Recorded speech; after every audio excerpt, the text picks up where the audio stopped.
Сегодня попробуем кое-что новое. Ролик будет чуть длиннее, но обещаю, он вас не утомит и закончится трейлером несуществующего фильма. К графическим нейросетям мы вернемся уже очень скоро, а пока рассмотрим пару текстовых.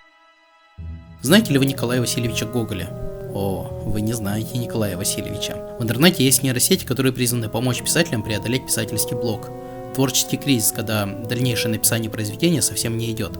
Например, нейросеть Порфирьевич, разработанная Михаилом Гранкиным на базе GPT-2. Второй том «Мертвых душ» обрывается посреди предложения во время монолога князя-губернатора. Порфирьевич не сможет нам дописать «Мертвые души», тут нужен талант самого Гоголя. Но попытаться додумать концовку этого монолога, отталкиваясь от его начала, можно попробовать.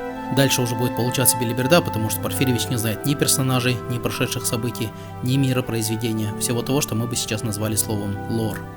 Однако в интернете есть другая нейросеть, которой можно объяснить все перечисленное. Англоязычная Dreamily работает на базе GPT-3 и позволяет перед написанием текста дополнить мир произведения предысторией и персонажами, создав свою маленькую Википедию.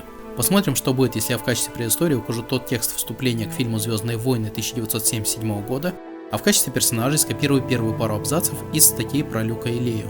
Dreamily позволяет указать также взаимоотношения между персонажами. Варианта близнецы в ней нет, поэтому я выберу вариант старший брат, младшая сестра. Извините за спойлеры 40-летней давности.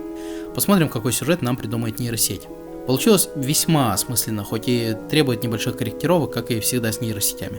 Сможем ли мы это визуализировать и озвучить? У меня нет под рукой художника и англоязычного диктора, поэтому озвучим электронным голосом с сайта Murph, а за визуальную часть у нас будет отвечать крутая нейросеть Midjourney, которая, как мне кажется, скормили полную базу ArtStation и Behance.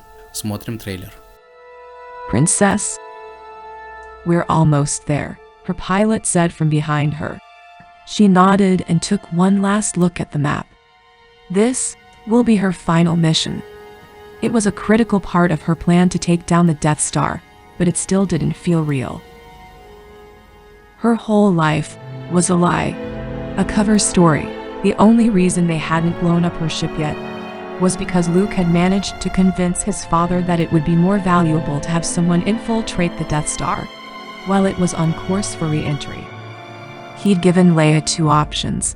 She either went alone or with him. But then again, she knew where the Death Star was going. She could take care of herself. So here she was, preparing to go into battle, her brother by her side. As the shuttle came over a ridge, she saw ahead of them what looked like some sort of factory. It was massive, maybe 4 stories high at least. They circled around and landed in a large hangar, where 2 men were waiting with a transport shuttle. Both soldiers saluted her and helped lift the cargo door out of the cargo bay of the shuttle, loading it on the vehicle.